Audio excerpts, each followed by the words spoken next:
In tonight's news edition, the UN Security Council endorses Jordanian resolution on youth, peace and security in response to Crown Prince Al Hussein's call.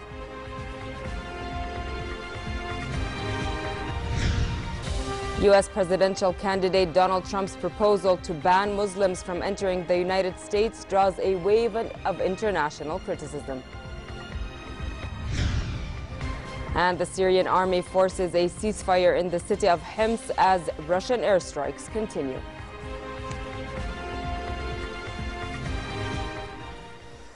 Good evening and welcome to the news at 10. Their Majesties King Abdullah and Queen Rania left Amman on a working visit to Italy to take part in the Mediterranean dialogue that will be held in the Italian capital Rome with the participation of 40 countries. The conference will tackle the crises in the Middle East, the threat of terrorism and extremism, immigration, and the opportunities for resuming the Palestinian-Israeli peace talks. During the visit, the King will meet the Italian President, Prime Minister, and senior Italian officials to discuss regional and international developments in addition to economic and political ties between the two countries. His Royal Highness Prince Faisal bin Hussein was sworn in as regent in the presence of cabinet members.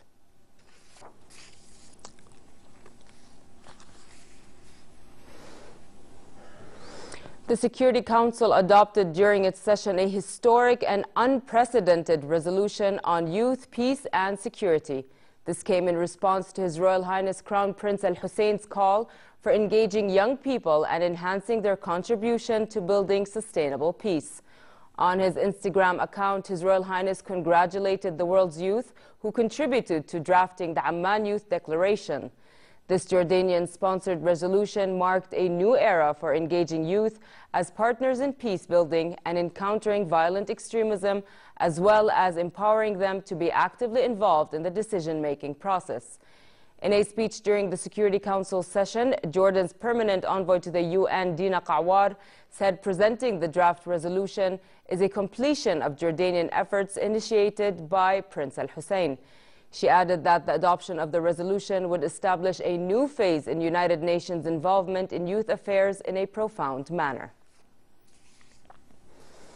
The UN High Commissioner for Human Rights, Prince Zaid bin Ra'ad, denounced the Republican presidential candidate Donald Trump's call for a ban on Muslims entering into the United States as grossly irresponsible.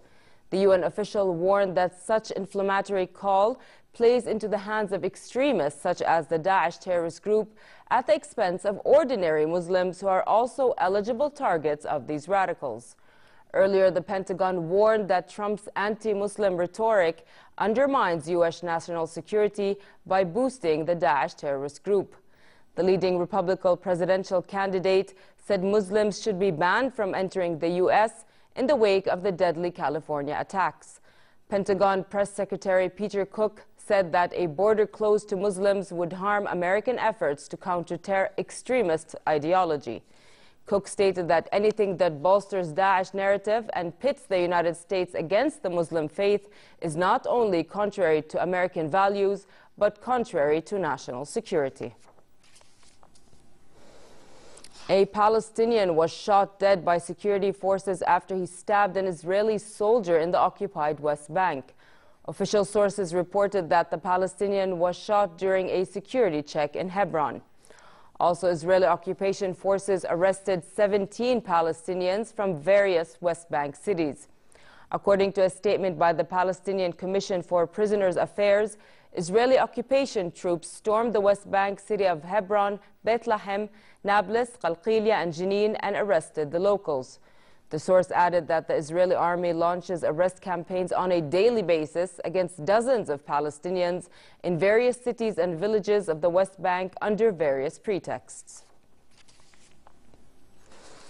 The Russian Defense Ministry said Russia's air forces flew 82 sorties against 204 targets in Syria in the last 24 hours. In Hims, busloads of Syrians, including rebel fighters, left the last insurgent-held area under a rare local truce in Syria's nearly 5-year conflict. Here's more. Russian fighter jets take off from their base in Syria for yet another bombing mission. For more than 2 months now, they've supported the Syrian army with dozens of airstrikes against rebel groups trying to oust President Bashar al-Assad. And now in the city of Homs, those strikes are paying dividends. The army has forced a ceasefire in the Al-Wer district, effectively regaining control of a city that was until recently a rebel stronghold. Busloads of Syrians, including rebel fighters, are being allowed to leave the city under the UN-monitored deal. Homs Governor Talal Borazi says families are among those leaving. Around 300 armed people, in addition to 100 families, will leave today. This equates to around 400 women and children, as well as some civilians. The ceasefire will also allow food aid into the area for the first time in nearly a year. Homs was the center of the uprising against President Assad that began in 2011. And while the ceasefire represents a setback for the rebels, it does not signal an end to the civil war that observers say has claimed more than 250,000 lives. A total of 164 Syrian refugees from various age groups entered into the kingdom through various crossing points during the last 24 hours. A military source said border guards provided the refugees with the necessary aid before transferring them to refugee camps. The source added that the Jordanian Royal Medical Services personnel administered first aid to refugee patients through their medical centers at the borders. Gulf leaders gathered for an annual summit in the face of plunging oil revenues, the war in Yemen, and pressure for peace in Syria. Leaders meeting in Saudi Arabia are expected to voice support for a bid to unify Syria's opposition as separate talks due to get underway on the same day in Riyadh.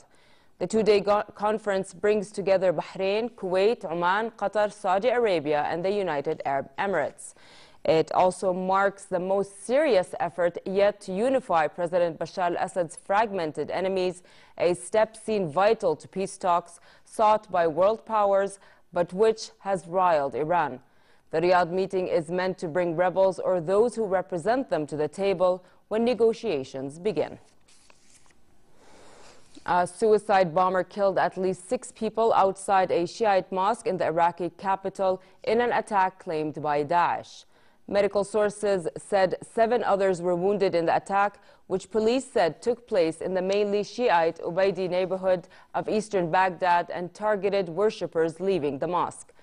Daesh said the attack targeted rejectionists, a term used by the Sunni militants to describe Shiite Muslims. Police said a search operation was immediately started to chase any possible accomplices. Meanwhile, U.S. Defense Secretary Ash Carter said the United States is prepared to deploy advisors and attack helicopters to help Iraq retake the city of Ramadi from Daesh.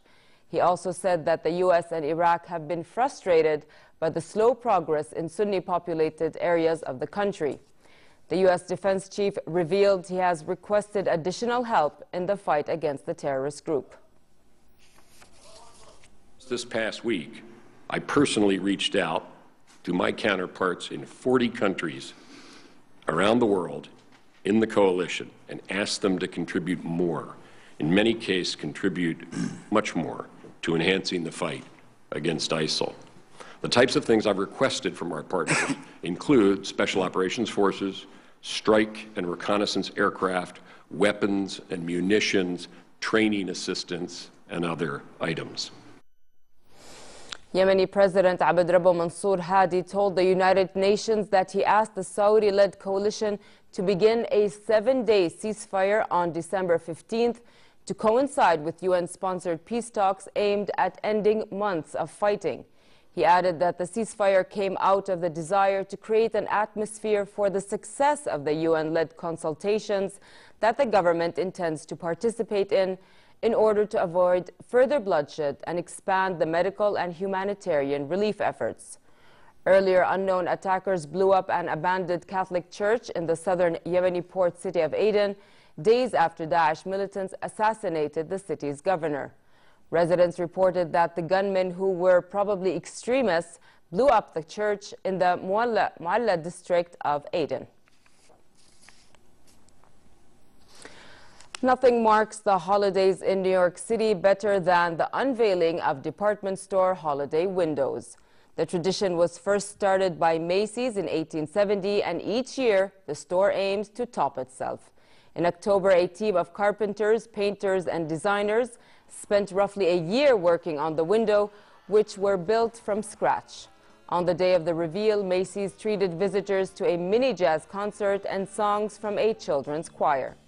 The store's windows featured holiday favorites such as a gingerbread kingdom, a holiday countdown, an oversized cuckoo clock, and a sweet shop. Saks Fifth Avenue created a winter palace with couture fashions, while Bloomingdale's took a cue from the upcoming Star Wars movie with a high-tech holiday display.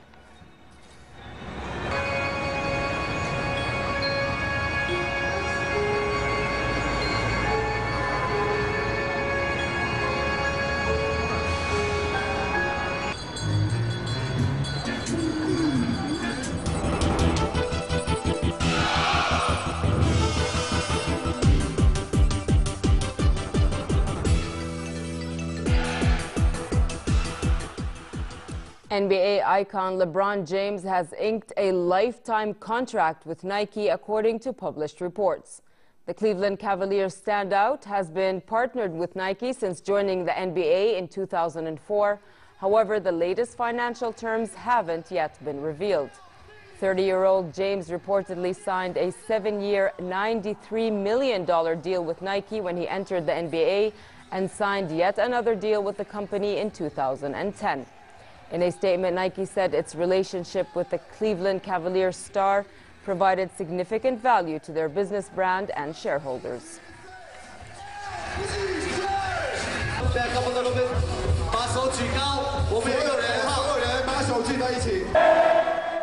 The Portland Timbers soccer squad paraded the MLS Major League Soccer Cup through the city after their 2-1 victory over Columbus Crew SC.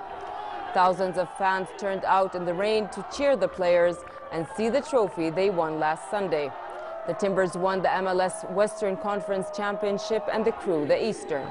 The parade was the first for Portland's men's professional sports team since 1977, when the Trailblazers won that year's NBA championship.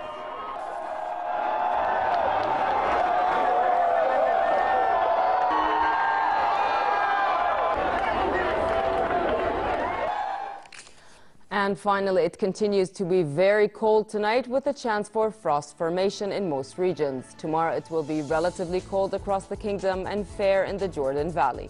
Winds will be southwesterly moderate. The Gulf of Aqaba should expect a cold night but sunny day tomorrow with northerly moderate winds and calm seas. Next are the lows and highs for tonight and tomorrow.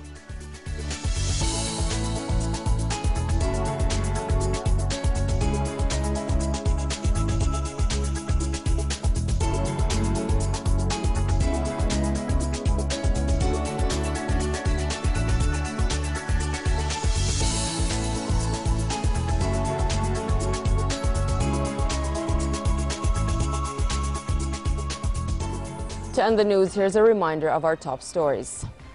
The UN Security Council endorses Jordanian resolution on youth, peace and security in response to Crown Prince Al Hussein's call.